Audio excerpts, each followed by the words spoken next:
L'arbre imparable était jadis un creuset par lequel les anciens dirigeants africains et chefs traditionnels ou coutumiers réglaient à l'amiable des situations pouvant déboucher sur des conflits ingérables. Mais depuis que la République s'est substituée à la monarchie, ces pratiques, malgré leur bien fondé, sont reléguées. La paix par un autre chemin, contrairement à ce que certaines autorités politiques qui, après des forfaitures, nous propose. Cette paix est-elle encore possible sur le continent? Et quand on sait très bien que les conflits électoraux sont de potentielles sources de ces situations, comment alors anticiper le fait? Afrique, conflits électoraux, une anticipation est-elle possible par les mécanismes traditionnels? C'est le thème central de cette émission et pour en parler, je reçois pour vous deux acteurs qui s'y connaissent. Sa Majesté Abioku Gilbert Daké Jokes, bonjour. Bonjour, monsieur le journaliste. Alors, je rappelle que vous êtes le président de la Fondation Écuménique pour la Paix en Afrique, FOPA. Vous êtes consultant en gestion des conflits et dialogues interreligieux. Merci pour votre présence. Merci à vous, pareillement. En face de vous, c'est Dr Raymond Asogba, socio-anthropologue, maître de conférence des universités du CAMES. Docteur, merci d'être sur ce plateau. Tout le plaisir pour moi. Je salue les téléspectateurs et téléspectatrices. Alors, le président FOPA, c'est avec vous donc que je m'avais démarré cette émission. Les expressions comme la paix, la réconciliation, on les entend presque tous les jours. Est-ce que vous pensez que tout ça a un sens pour vous en tant que président de FOPA et pour l'Africain aujourd'hui? Je vous remercie, monsieur le journaliste. Et c'est une question que vous avez déjà sa réponse, mais vous me la reposez. Bon, je vous réponds oui, que c'est très important. La paix est une très bonne chose qui est très indispensable à tout individu dans la vie. Donc, pour ce qui me concerne, c'est pour ça que je me suis investi pour ça depuis des années, pour que la paix règne partout où je suis. Pour que la paix règne partout où vous êtes sur le continent africain. On sait très bien que ce n'est pas aujourd'hui ce qui est la caractéristique, surtout pour certaines régions. Je parlais de l'Afrique de l'Ouest, par exemple. Beaucoup d'États sont dans des situations calamiteuses que vous connaissez très bien. On aura le temps d'en parler. Dr Raymond Asogba, la paix, la réconciliation, on les chante, ces expressions-là aujourd'hui sur le continent africain. Est-ce que vous pensez que véritablement on en tient compte pour ce qui concerne au moins la substance de ces expressions? Merci beaucoup. Je salue mon vis-à-vis, M. Gilbert Daké. Je pense que, en fait, la problématique de la paix, de la réconciliation fait partie de notre capacité à nous réconcilier d'abord avec nous-mêmes en tant que fils du pays vaudou et ensuite en tant que des aliénés. Des aliénés parce que les institutions que nous utilisons sont des institutions d'inspiration française et ensuite parce que entre les deux, nous sommes en train de chercher à stabiliser l'expression politique, les rapports sociaux entre hommes et femmes, entre groupements, entre groupes politiques et la société civile. Donc je pense que c'est une problématique qui dure depuis 127 ans. Depuis que Dada Bianzin s'est rendu à Dodds, je pense que jusqu'à aujourd'hui, ça fait 127 ans et c'est une problématique de la suivi à la mondialisation. Une problématique de la suivi à la mondialisation, 127 ans que ça dure. Gilbert Daké, vous avez dit que vous vous investissez pour que la paix règne partout. Mais quand on parle de réconciliation, ça veut dire que la paix est compromise. Alors, malgré vos bons offices, le problème perdure. Alors, qu'est-ce qui, selon vous, explique ça? Bon, je peux dire que c'est la méconnaissance des choses. Parce que nous ne nous connaissons pas. Ah bon? Si nous prenons par exemple le Bénin a des talents qui peuvent amener la paix dans le monde. Parce que, numéro 1, au Bénin, nous avons la tradition, notre culture vaudou, qui a une puissance indispensable. Même s'il y a des brebis galeuses dedans, c'est une force spirituelle très forte. Ensuite, nous avons la religion chrétienne, catholique, évangélique, tout ça. Nous avons la religion islamique où nous vivons tous ensemble. Et si nous nous comprenons pour rester dans l'écuménisme, je crois que nous pouvons affronter le monde qui souffre de la misère, qui souffre de la paix, faute de l'incompréhension. Alors, 2 points essentiels sur lesquels je peux l'appeler levier, religion et en même temps culture, tolérance religieuse oblige. Vous parlez de 27 ans de domination et surtout aliénation. Et aujourd'hui, Djibé Dakel, qui est le président de la Fondation Écuménique pour la paix en Afrique, estime que, se basant sur les pratiques culturelles vaudou, par exemple, et la tolérance religieuse, la paix peut régner au Bénin et donc impacter les autres régions du monde. Est-ce que vous croyez à cela, Dr. Raymond Soba? Oui, je pense même que c'est une fatalité pour nous de renouer avec notre existentialité vaudou. Parce que si vous voyez bien l'histoire du Bénin, c'est Vodou Sakpata qui a donné la terre à Jésus pour construire son église. Donc ça veut dire que l'écuménisme, c'est inscrit dans l'histoire même du pays vaudou tel que le professeur Aladaye l'a défini comme modèle de désignation de notre pays. La problématique ici, c'est le volet politique de l'élection qui est une forme de choix des leaders politiques qui ne provient pas de la culture vaudou. Et donc, on nous l'a imposé à travers l'école. Et l'école a été utilisée pour nous conditionner à accepter ces institutions.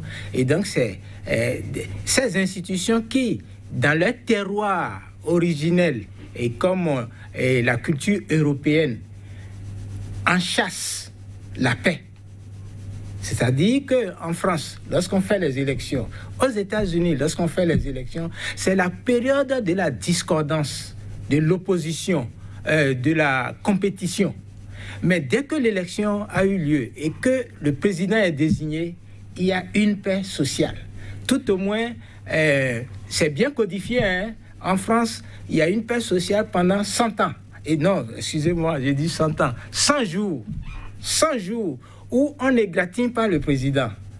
Et si il s'avère qu'il n'arrive pas à imprimer au levier de gestion de la sociabilité et la ligne qu'il faut, on lui donne maintenant 1000 jours pour commencer à ronronner, à ronchonner, d'accord, à protester. Et après 1000 jours, ça veut dire que maintenant, on commence par préparer une prochaine élection. Donc, c'est bien codifié. Mais nous, en Afrique, ces institutions de paix en Occident, chez nous, deviennent des institutions confligènes. C'est lorsque on a fini les élections que les conflits naissent.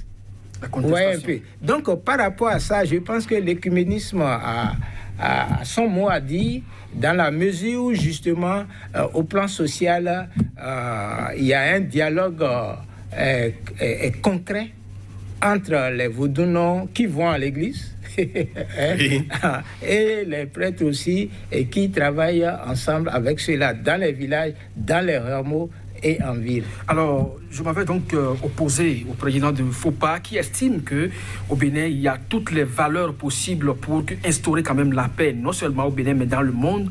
Alors, c'est très bien quand même que le Bénin n'est pas aussi coté aujourd'hui quand on parle de paix. Nous traversons des situations périlleuses. Il y a beaucoup d'exilés politiques, même si on refuse de le reconnaître. Il y a des gens qui sont en détention aujourd'hui pour leur opinion, juste pour ça. Et vous pensez que pour ça, nous avons des talents pour la paix? Est-ce qu'il n'y a pas contraste? Voilà, c'est un point essentiel que vous avez énuméré. Mais je voudrais vous dire que c'est lorsqu'on paie,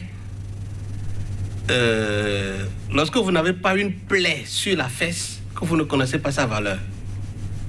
Au Bénin ici, ce qui s'est passé depuis 2019 à ce jour, s'il n'y avait pas ces forces spirituelles-là, nous ne serons pas ici en train de discuter ici.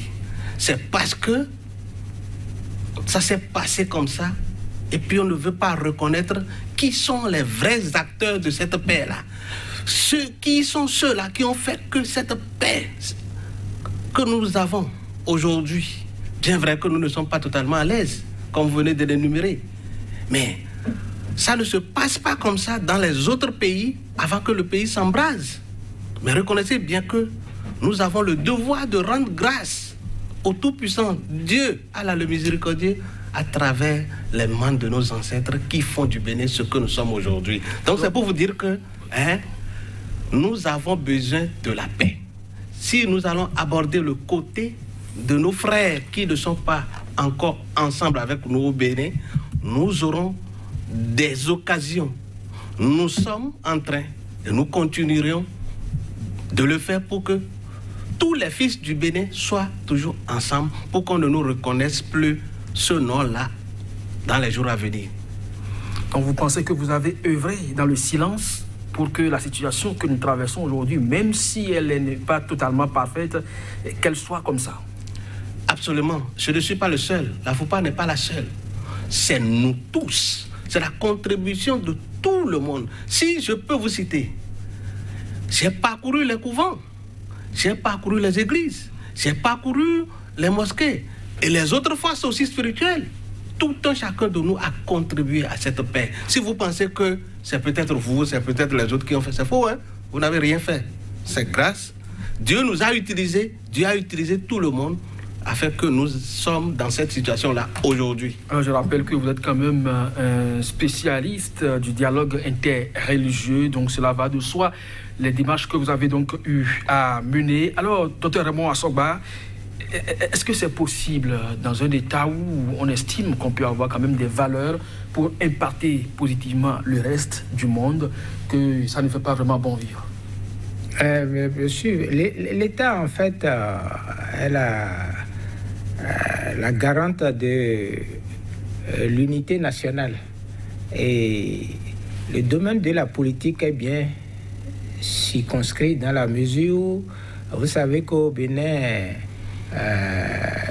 les élections sont des occasions d'expression, de ras-le-bol et puis des spécificités propres aux partis politiques.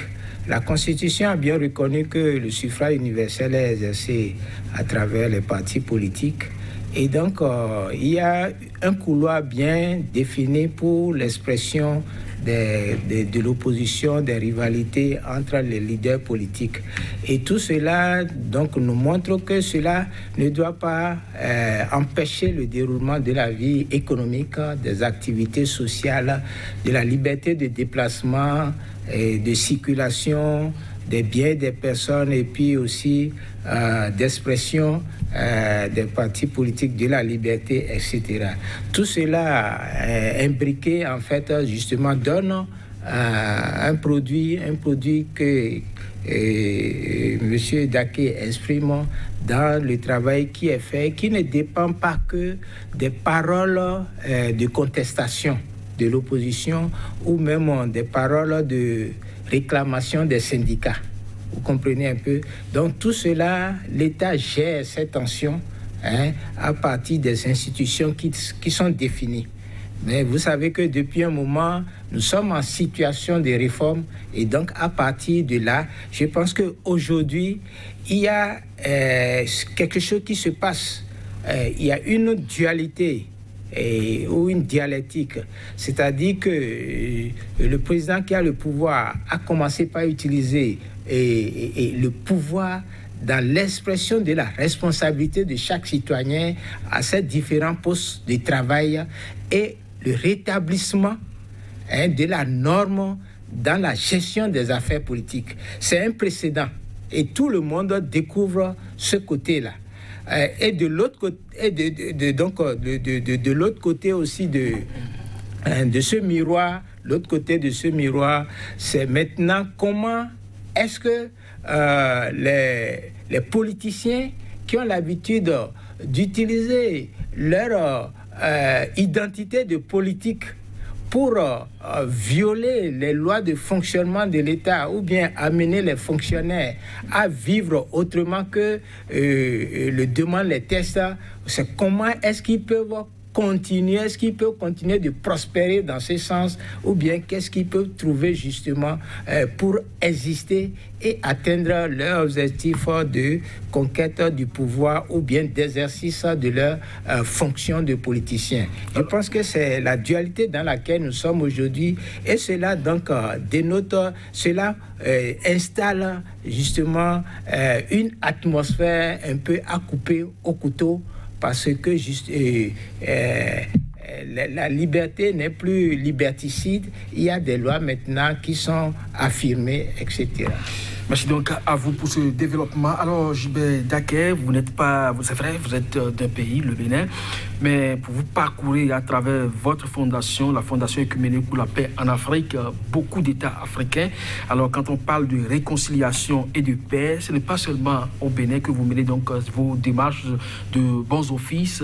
Dans beaucoup d'autres capitales, on vous remarque également. Mais est-ce que vous avez l'impression que d'une capitale à une autre, les mots ont une certaine considération?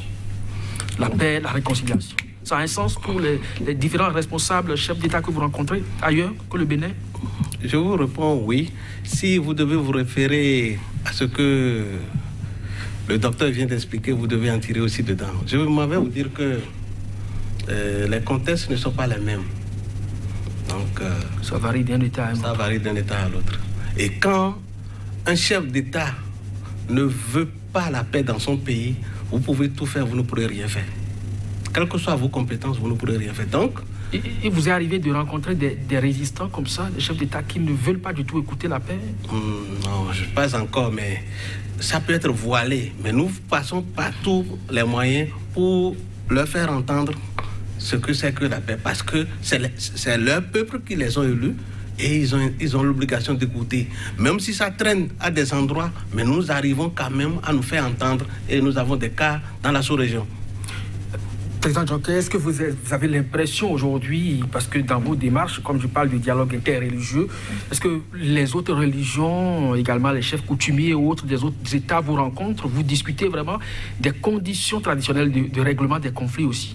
Absolument. Nous rencontrons des chefs traditionnels, propriétaires de nos us et coutumes. Donc, je veux parler toutes les têtes couronnées, les rois. Si nous prenons le cas du Bénin, nous avons différentes sortes d'associations. De chefferie traditionnelle. Oui. Nous avons peut-être, par exemple, nous avons le Haut Conseil des rois du Bénin, nous avons la Haute Autorité, nous avons la chefferie, le Conseil suprême de la chefferie traditionnelle du Bénin, nous avons la religion endogène où il y a toutes sortes de dignitaires, Trompetolika, Sakwata, Rebezo, Dan, etc., etc., etc. Vous travaillez avec tout ce monde? Nous travaillons avec tout ce monde-là. Mais quand vous prenez par exemple en termes de comparaison le mécanisme traditionnel du règlement des conflits et ce que l'Occident nous impose à travers les dialogues politiques et autres, lequel serait efficace aujourd'hui sur le continent? Mon frère, c'est que nous devons enlever affaire d'Occident parce que les Occidents nous ont eus. Mais il faut que notre génération se réveille. Il faut que la jeunesse d'aujourd'hui reconnaisse son identité pour pouvoir vivre aisément dans sa vie. Parce que Dieu nous a tout donné. Et Dieu a donné à tout un chacun, dès sa naissance, un don de discernement. Et au Bénin, ici, nous avons tout. Dans la tradition, nous pouvons tout faire. Nous sommes riches en spiritualité. Donc, nous devons donner des exemples aux autres. Si nous continuons toujours de croire à l'Occident, nous allons toujours nous reculer. Donc, il faut que nous enseignons. Le docteur est présent, donc ils ont du boulot. Parce que ça, là, ce n'est pas notre boulot. Nous sommes des facilitateurs. Eux, ils sont des éducateurs. C'est eux qui doivent inculquer ça à la jeunesse, qui se trompe.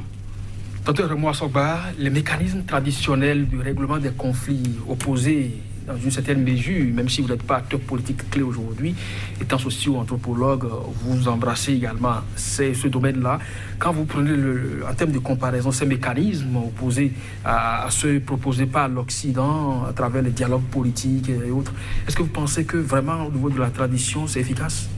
Je pense que, vous savez, le défi de l'Afrique, c'est que les intellectuels africains ne créent pas des slogans, des concepts. Vous savez, l'Europe les Occidentaux créent des slogans et ils financent ça. Et ça change les attitudes, les comportements contre même ceux chez qui ça change. Vous voyez un peu. Vous voyez, on parle du dialogue politique qui survient après la contestation et les élections. Prenez le cas de la Côte d'Ivoire. Il y a eu beaucoup de situations depuis que le multipartisme a été enclenché en 1990. Et en 1993, il y a eu un changement et il y a eu contestation entre le PDCI, le FPI et le RDR. Et l'un dans l'autre, nous sommes arrivés en 1999 au coup d'État de Guy Robert qui va conduire le changement et lui-même être candidat, ce qui va donner donc les élections calamiteuses de 2020. Et la Côte d'Ivoire a eu, qui est un pays de dialogue bien sûr, d'accord, a eu les élections de 2010. Oui, hein? De 2010, les élections présidentielles de 2010.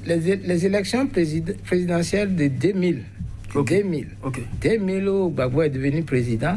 Et en 2000, je pense, il a organisé dans la période un forum de réconciliation nationale. Et c'est après ce forum-là, on s'attendait justement à ce que les tensions baissent. Et il y a eu la rébellion de 2002.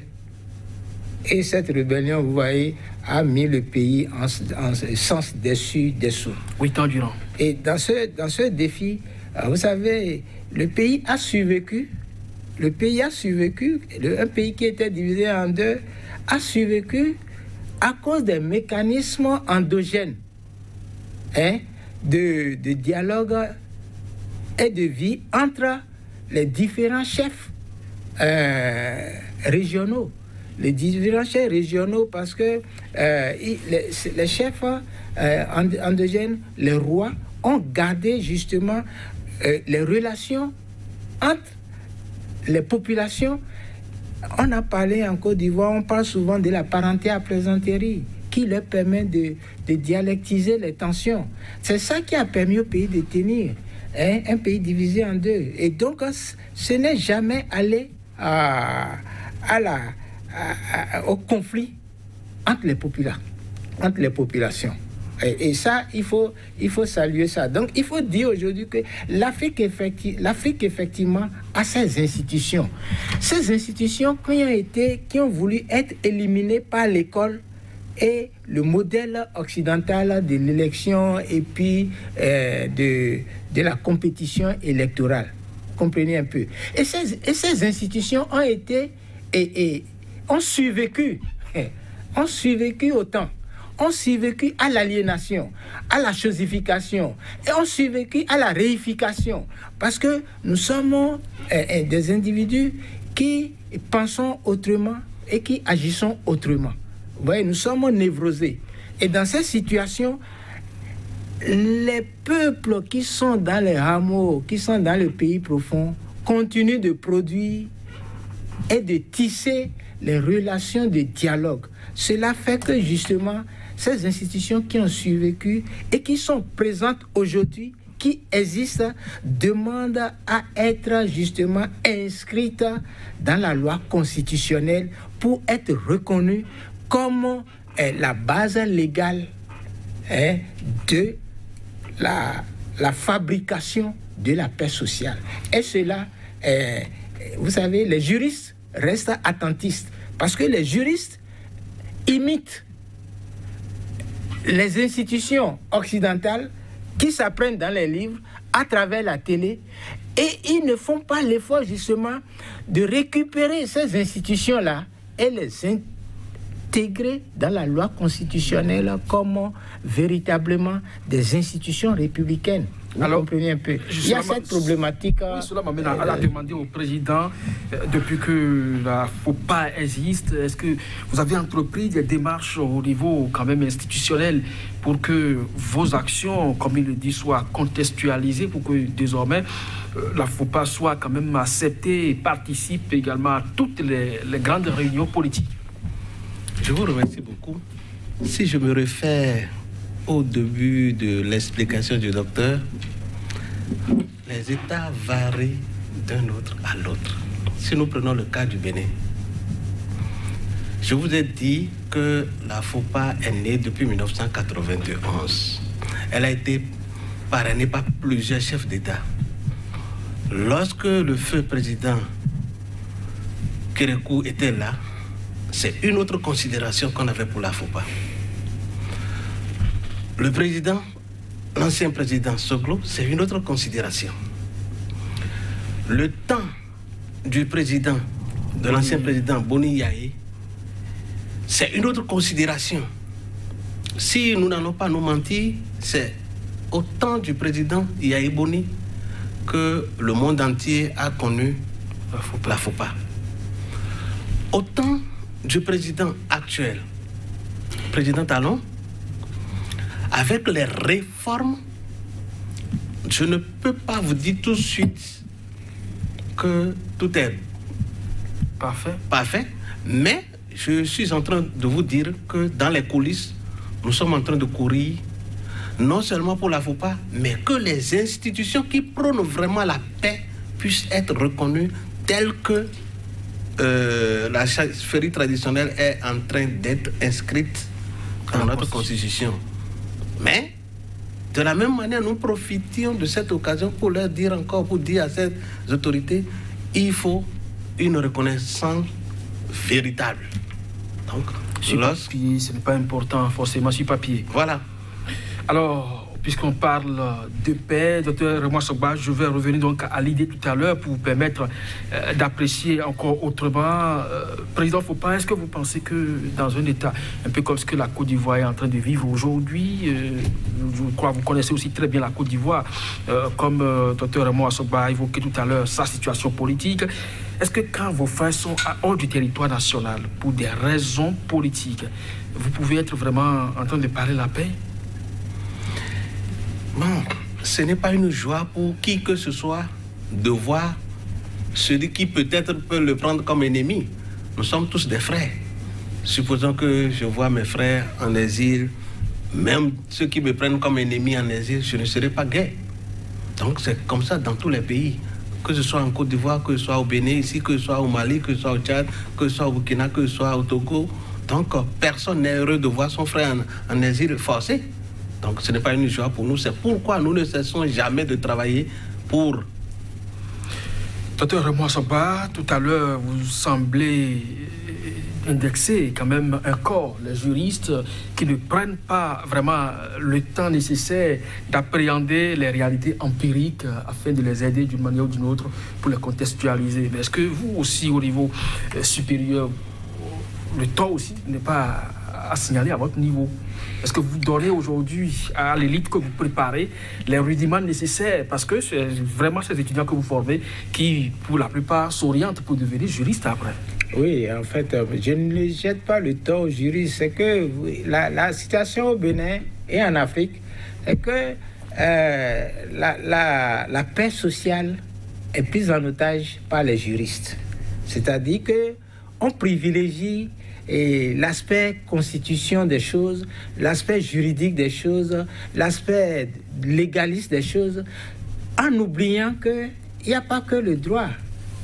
Il y a l'économique. L'économique qui doit tenir compte, en fait, des populations qui vivent leur manière de fabriquer les biens et de vouloir gagner de l'argent. Bien sûr, il y a aussi le social. Nous sommes sociologues. Et le travail qu'on fait, moi je parle de la contraculturation dans la mesure où aujourd'hui nous sommes condamnés, d'accord, à donner une expression légaliste aux institutions africaines endogènes dans la mesure où, avec le monde du coronavirus, il faut constater que les Occidentaux ont changé le cap de la vie économique et de la vie sociale. En choisissant, en créant des concepts. Hein? Ils ont créé, et ils nous ont mis dans les pays vulnérables qui peuvent devenir violents. Et donc, ils ont financé déjà de l'argent à partir de la Banque mondiale et du FMI. Et maintenant, vous voyez, ils nous donnent de l'argent pour acheter. Comment on peut nous passer de l'argent pour acheter des vaccins? Il y a une problématique là où le peuple a plus besoin de capitaux pour l'entrepreneuriat. Nous disons qu'il faut aussi que nous-mêmes maintenant, on crée des concepts pour aller à la légalisation donc de nos institutions. Et dans ce domaine-là, nous avons des propositions. Nous avons ce qui marche aujourd'hui, c'est que dans les régions, si vous voyez qu'il y a la stabilité et la paix, c'est parce que vous avez les Aholou, les Oba, tous ceux-là qui sont des chefs dans les régions, vers qui les populations tournent leur regard. Et parce que justement, les activités économiques pour être faites sont orchestrées par ces pouvoirs régionaux. Donc, il nous faut changer la structure présidentielle du Bénin pour aller, selon moi, à une structure fédérale afin de transformer les relations sociales. Il le faut. Vous voyez, certains pays sont prisonniers justement de cette... Le Nigeria est un État fédéral, mais c'est pas pour autant qu'il y a la paix là-bas. Non, c'est la taille du pays. Mais il y a une régionalisation du pouvoir qui permet justement la production des biens et aussi la créativité pour qu'il y ait du travail. Vous voyez, du travail et l'exploitation des richesses nationales. Vous savez, les accords politiques avec la France empêchent l'État béninois de créer sa monnaie, d'exploiter ses richesses, de donner... Lorsqu'il y a un marché du travail, on ne donne pas ça aux nationaux, on donne ça à des gens qui viennent de l'extérieur et qui exportent encore les bénéfices. S'il n'y a pas la compétence... C'est pas vrai. S'il n'y a pas la compétence pour faire le travail... Frère, attention, l'entrepreneuriat même, c'est chez les populations. Quelle femme vous allez trouver aujourd'hui qui reste les bras croisés dans sa maison? Non, les femmes sont au bord des routes en train de vendre azim, arachide, maïs, etc. C'est ça l'entrepreneuriat. Maintenant, il faut accepter, par exemple, de reconnaître les formes d'organisation. Moi, je parle des joamons culturels comme les Egungun et autres là, pour passer, c'est-à-dire ce qu'on appelle la finance, c'est comment ils appellent ça là, la microfinance. C'est mal fait parce que la microfinance doit être donnée dans les régions à ces associations par rapport auxquelles les membres savent qu'ils doivent payer ce qu'ils ont emprunté. Mais on donne ça à des associations de villes et les gens ne payent pas. Ce qui fait que l'argent qui est injecté ne rencontre pas ceux qui veulent les utiliser. Donc nous sommes dans une situation aujourd'hui de désordre dans la perception de l'État et aussi d'incapacité dans la connaissance que c'est à nous de nous associer, de nous regarder comme des frères, de nous accepter comme des compétences et aussi de donner des capitaux. Les jeunes qui sont à l'université, on a créé start-up, mais il n'y a pas de banque à l'université pour financer, par exemple, les idées des étudiants. C'est vrai que tout ça part. Dans les villages aussi, il n'y a pas de banque pour passer de l'argent aux paysans. Tout ça participe effectivement de la cohésion sociale, mais on parle de mécanismes pour régler donc d'une manière ou d'une autre les différentes crises. Président Fopa, alors lorsque vous rencontrez par exemple des dirigeants qui manifestent effectivement leur volonté d'adhérer à vos idées, à la paix et autres, alors qu'on sait très bien que des conflits qui ont dégénéré et qui ont engendré des pertes en vies humaines pouvaient être évités, est-ce que ce n'est pas une façon d'être hypocrite à la limite? Oui, nous ne cessons jamais d'utiliser le mot hypocrisie que nous n'aimons pas, parce que quand vous savez très bien qu'en chiffrant mon frère journaliste, ça va lui faire mal et vous lui faites ça, et après vous lui dites pardon, donc c'est une hypocrisie. Mais on peut le faire inconsciemment. Donc, c'est pourquoi je parlais tout à l'heure de méconnaissance. Il y a le pouvoir qui utilise certaines personnes, quand vous vous mettez au-dessus de ce que Dieu vous a confié, vous allez faire des erreurs sans vous reconnaître. Donc c'est pour vous dire que nous travaillons pour que ce genre de choses ne se répètent plus dans les jours à venir. Parce que ça fait mal et c'est les pauvres paysans qui en subissent. Donc il faut que les gens reconnaissent ce qu'on appelle vraiment paix. Il ne faudrait pas de lire sur papier PAIS pour dire que nous connaissons la paix, nous faisons la paix. La paix doit commencer en haut pour descendre en bas. C'est pourquoi nous disons toujours que est-ce que les gens reconnaissent vraiment ce qu'on appelle paix? Donc vous pensez que le dirigeant doit témoigner la paix à travers ses actions? Bien sûr, un dirigeant est le père de cette nation-là. Et en réalité, il est le papa de tout le monde. Il ne doit pas sacrifier ses enfants. Donc, il a intérêt, quel que soit le comportement de ses enfants, il a intérêt à mettre de l'ordre dans la maison et prôner la paix. Après avoir mis l'ordre, il faut qu'il embrasse tous les enfants pour que la paix règne dans sa maison. Alors, le faux pas, la faux pas du moins dans ces actions, est-ce que vous pensez que aujourd'hui, rencontrer les dirigeants politiques au sommet règle davantage le problème, ou plutôt aujourd'hui aller pas à pas, peut-être rencontrer les associations des têtes couronnées, les religieux, avant de rencontrer les acteurs politiques? Qu'est-ce que vous trouvez efficace dans vos démarches? Voilà. On ne peut pas prôner la paix sans les politiciens. On ne peut pas prôner la paix sans les autres associations. C'est pourquoi nous avons utilisé des thèmes de la fraternité islamo-judéo-chrétienne traditionnelle et politique. Ça nous permet d'avoir tout le monde ensemble pour parler, pour aller dans la même direction. Parce que lorsque vous serez avec peut-être un roi qui a son frère, qui a son enfant politicien, qui lui dit non, fais ceci, et toi tu viens dire non, nous irons. Il faut que celui qui est là-bas, là, sache que ce que je suis en train de dire au roi là, ce n'est pas bon. Ça n'arrange pas le pays. Donc, comme ça, le roi aussi aura le courage de lui dire, mon fils, je suis affamé chez moi, mais je préfère rester en paix. Et comme ça, celui-là qui profite de son intérêt va se retirer et regagner le rang. C'est pourquoi tout à l'heure, lorsque vous dites que est-ce que nous voulons, s'il faut reconnaître la faux pas, est-ce que les gens veulent vraiment connaître ce que c'est que la faux pas? La paix, là, est-ce que les gens veulent vraiment comprendre ce que c'est que la paix? Est-ce qu'ils connaissent? Non. S'ils connaissent, ils doivent savoir que ce soit la religion endogène, que ce soit les chrétiens, que ce soit les musulmans, que ce soit les autres confessions religieuses, nous avons un et un seul Père. Et autour de ce Père spirituel qui est Dieu, là, c'est pour ça, Allah, là. Il nous a créés. Ce n'est pas pour créer de désordre dans sa maison, dans sa nation. C'est pourquoi, en faisant ça, il cherche toujours autour de ce groupe, de ces associations, pour choisir quelqu'un, un de ses enfants, pour diriger le peuple. Pourquoi celui qui doit être choisi pour diriger le peuple, celui-là sera encore plus intelligent que tous ceux qui l'ont mis là? Non.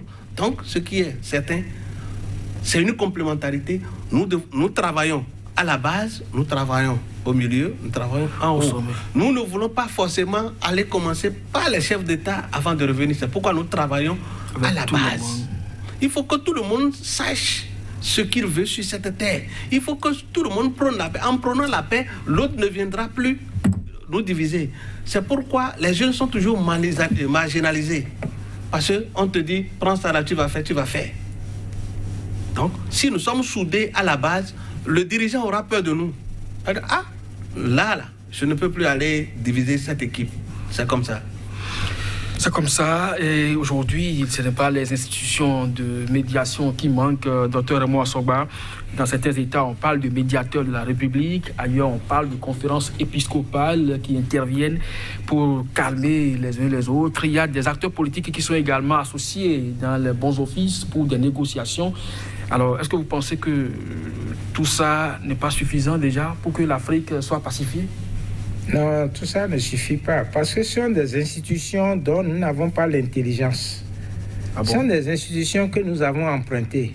Il faut utiliser les institutions que nous-mêmes, nous vivons chaque jour en prenant du curry, en mangeant la pâte.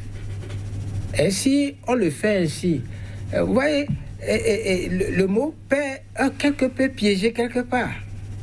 Parce qu'on parle de la paix des cimetières, c'est la Pax Romana. Et c'est de ça que l'État a hérité aussi. Et lui, il a des problèmes. Parce que l'armée, quand l'armée intervient quelque part, c'est la paix des cimetières. Oui. Vous comprenez un peu?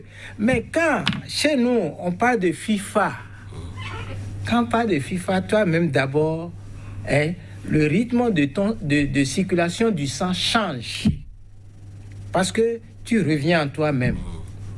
Et tu ne peux pas, à partir de là, toi-même prononcer le mot FIFA quand tu sais que, à cause de toi, il y a tes frères qui sont en exil. Alors que la Constitution dit qu'on ne doit pas avoir d'exilés. Tu sais que il y a des situations inscrites dans les textes qui ne sont pas appliquées dans la réalité. Donc aujourd'hui, nous sommes dans cette problématique. Revenir à nous-mêmes, parce que les Occidentaux, ils sont heureux.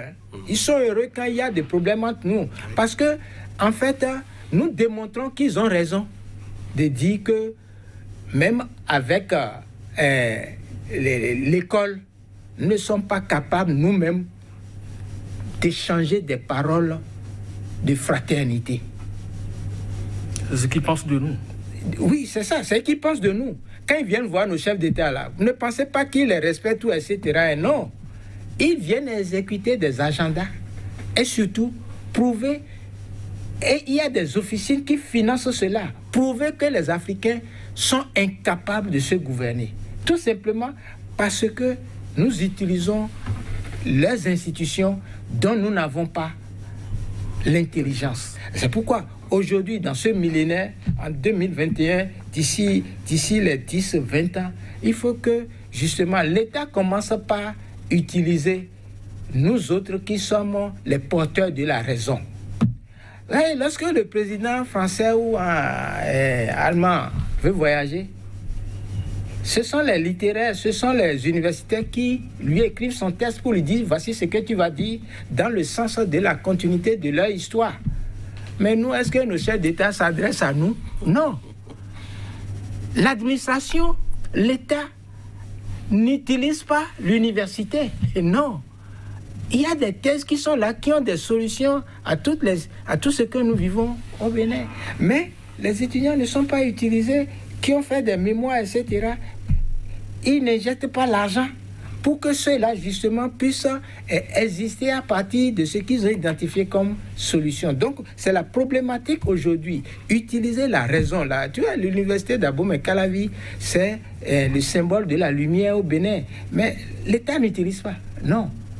Et donc, cette problématique est là. Je pense qu'aujourd'hui, il faut la meilleure manière, c'est d'éviter que les Occidentaux ne soient pas des spécialistes constitutionnels du Bénin, pour que cela ne soit plus, parce qu'on leur paye des millions, des milliards.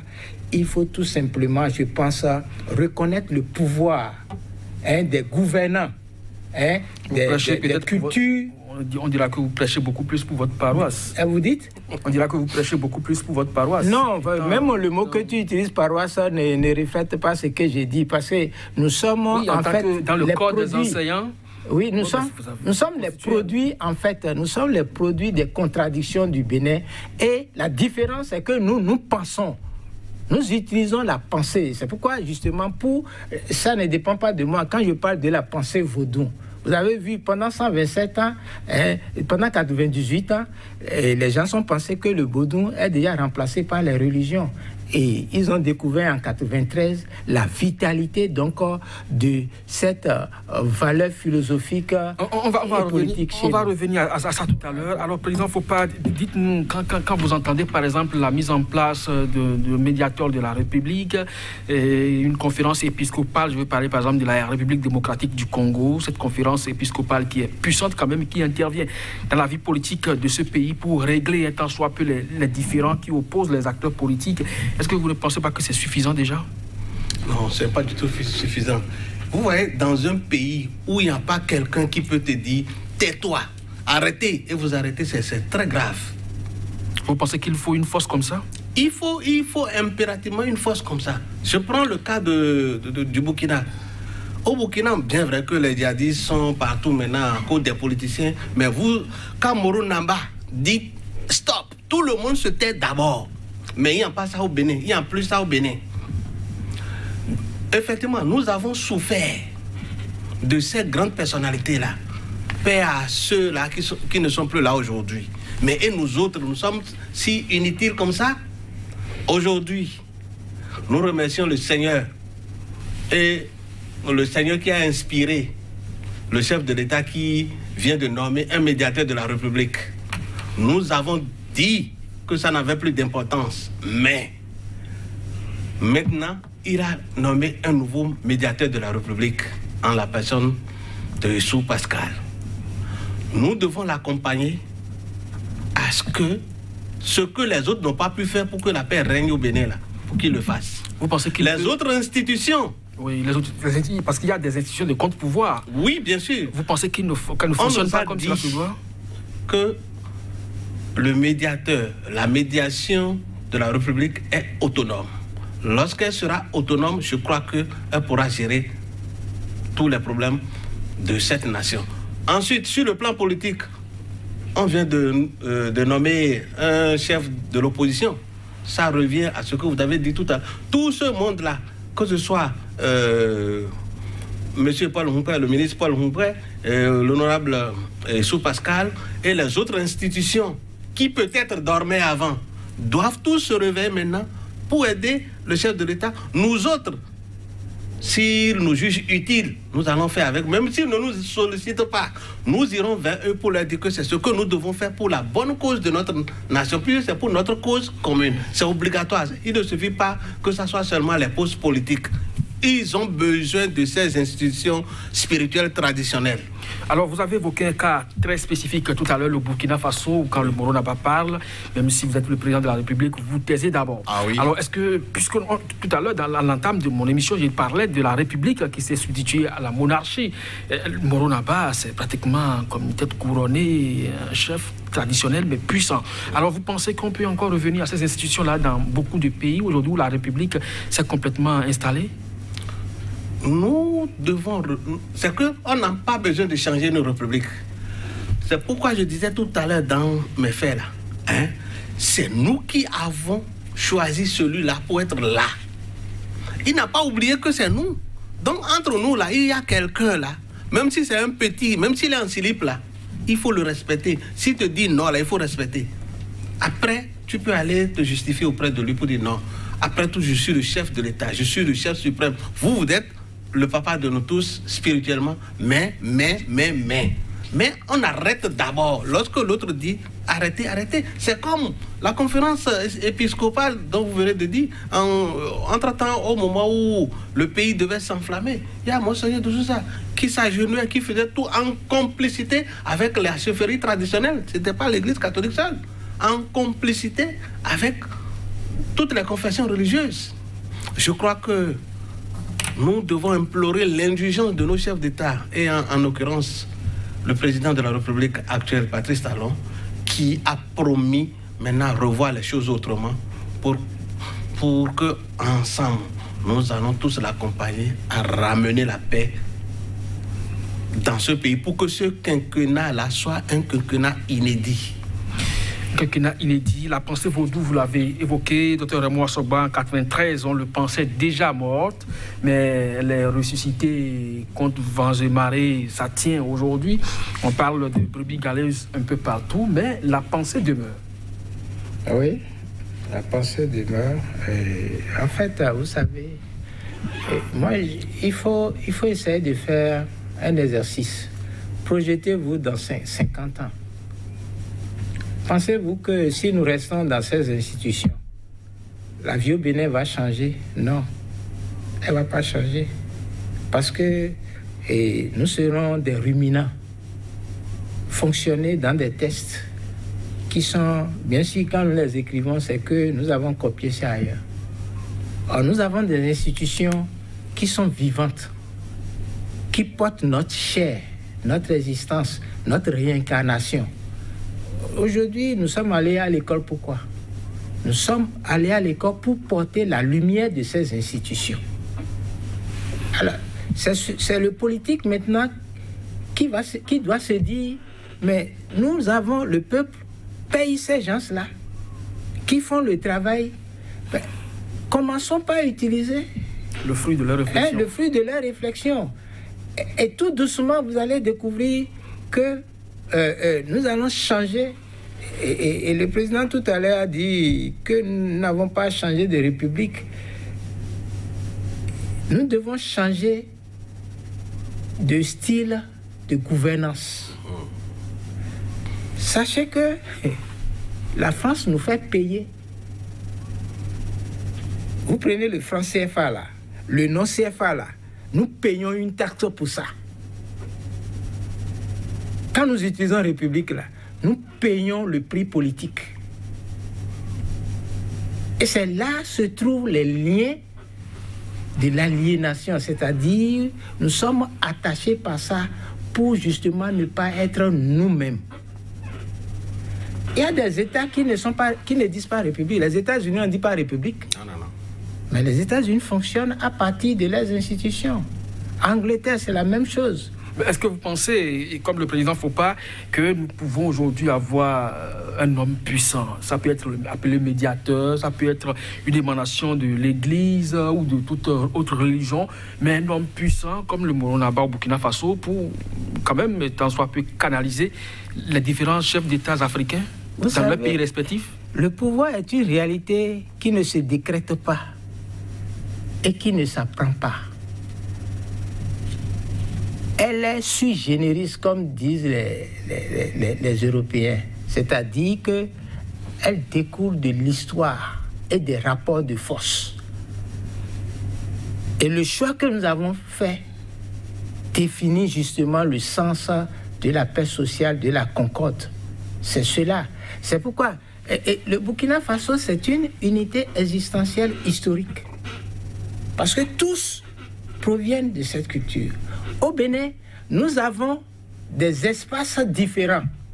C'est pourquoi il faut concevoir que si on appelle les juristes, ils peuvent sécréter un test pour dire qu'il y a telle centralité du pouvoir dans les régions et on leur donne justement la reconnaissance nationale et on finance à partir de là. Si on le fait, vous allez voir la stabilité. Et parce que ces pouvoirs régionaux auront à charge justement de donner du travail aux jeunes à partir des richesses locales dont ils sont les émanations. C'est ce qui ne se fait pas ici. Alors, le président Foppa semble ébaucher une pareille idée tout à l'heure lorsqu'il parle d'un conglomérat d'acteurs de chefferie traditionnelle. Vous travaillez donc avec le Haut Conseil des rois, la haute autorité, et également les chefs des cultes Conseil suprême des rois de la chefferie traditionnelle. Avec tout ce beau monde-là réuni, quand vous discutez avec eux, vous sentez effectivement qu'il y a des parcelles de pouvoir au plan régional qu'on peut mettre ensemble pour l'émulation. Oui, c'est pourquoi je vous disais tout à l'heure que nous n'avons pas de problème au Bénin si ce n'est pas les politiciens. La religion traditionnelle, la religion endogène, elle est ouverte à tout le monde, elle accepte tout le monde.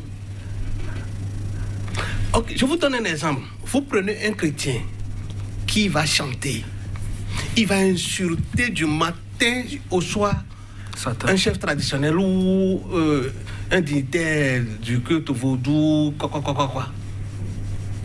Mais est-ce que vous avez jamais vu un vaudouisant ou bien un chef de culte vaudou qui se lève pour dire cassez-moi l'église là, il n'y a pas Jésus là? Vous n'allez jamais voir ça. Le chef traditionnel, quand il enlève ses accoutrements, il va à l'église prier parce qu'il sait qu'il a un seul Dieu comme les autres. C'est les autres qui ne savent pas que nous avons un seul Dieu. Donc c'est pour vous dire que pour ce qui concerne la religion traditionnelle, on peut avoir plusieurs dénominations. Elles sont ouvertes à accueillir tout le monde, comme ça se faisait depuis 1900 ou bien 127 ans. Depuis 127 ans. 127 ans. Voilà, c'est comme ça. Donc la tolérance religieuse est vecteur de paix, selon vous, et le cultiver, du moins la cultiver davantage sur le continent peut donc pacifier d'une manière ou d'une autre l'Afrique tout entière. Tout à fait. C'est pourquoi vous devez voir, Oui.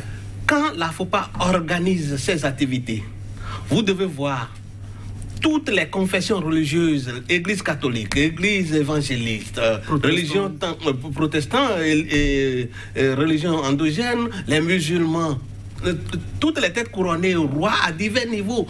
Et vous allez voir qu'ils sont dans des différentes associations, mais ils prônent pour l'unique la paix. Et ils reconnaissent qu'ils ont un et un seul Dieu. Et c'est comme ça que nous sommes en train de travailler. Et aujourd'hui, vous allez voir le chrétien qui insultait l'autre comme diable le matin là, et qui dit non, non, non, ne t'approche même pas de lui. Aujourd'hui, ils mangent ensemble. Le musulman qui disait non, Jésus n'existe pas, c'est Allah qui est le meilleur. Aujourd'hui, le musulman et Jésus et la religion endogène vaudou mangent ensemble. C'est comme ça que nous devons continuer et donner cet exemple un peu partout dans le monde. Dr Raymond Assogba, la tolérance religieuse, vous pensez que c'est important aussi? Oui. Ça, ce n'est pas une vous parlez de tolérance. Tolérance, la vie, c'est quoi? C'est l'association et la coopération. Ce sont les variables verticales et horizontales de l'existence d'une communauté. Et dans les universités, que vivent les jeunes? C'est cela, la mixité, d'accord? On parle surtout de l'interculturalité aujourd'hui. Alors, la problématique de l'interculturalité, c'est lorsque vous êtes différent. C'est comment atteindre, concevoir une image commune de vie, sans exclure vos différences. C'est ça la problématique. Et pour le Bénin aujourd'hui, c'est la problématique d'avoir un signifié commun avec le monde entier, etc. Mais pour le faire, il faut déjà que nous inscrivions dans les textes ce que nous sommes. Nous sommes un pays vaudou. Et que lorsque le président parle du Moro Nava, c'est ça. C'est ça qu'il faut affirmer. C'est ça qu'il faut mettre en avant, ce que nous sommes. Et à partir de ce que nous sommes, voir la vie dans ce que nous avons toujours partagé. Le problème n'existe que dans la situation où nous utilisons des textes qui ne nous appartiennent pas, qui ne disent pas comment nous mangeons ensemble, comment nous faisons l'amour ensemble, comment nous partageons ensemble, comment est-ce que lorsque nous ne sommes pas d'accord, nous entendons. Les textes ne disent pas ça, parce que nous avons la facilité d'emprunter ce qui est à l'extérieur. On va vous retrouver parce que ce débat ne fait que commencer. La paix, on la chantera longtemps, mais ce n'est que par ce genre de canaux, également les diverses actions que vous avez proposées ici, leur mise en œuvre, que nous atteindrons donc cet idéal. Merci donc à vous, Sa Majesté Yabiakou Gilbert Daké-Diokès. Vous êtes le président de FOPA, la Fondation écuménique pour la paix en Afrique, et consultant en gestion des conflits et dialogues interreligieux. Merci également à vous, Dr Raymond Assogba, socio-anthropologue, maître de conférence des universités, pour vos éclairages sur cette émission. Donc, de le thème était Afrique, conflits électoraux. Une anticipation est-elle possible par les mécanismes traditionnels? À chacun, à tous. Merci donc de vos contributions. Également, cette émission est à suivre sur le site YouTube de Sika TV, également sur sa page WhatsApp pour vos commentaires. À très bientôt.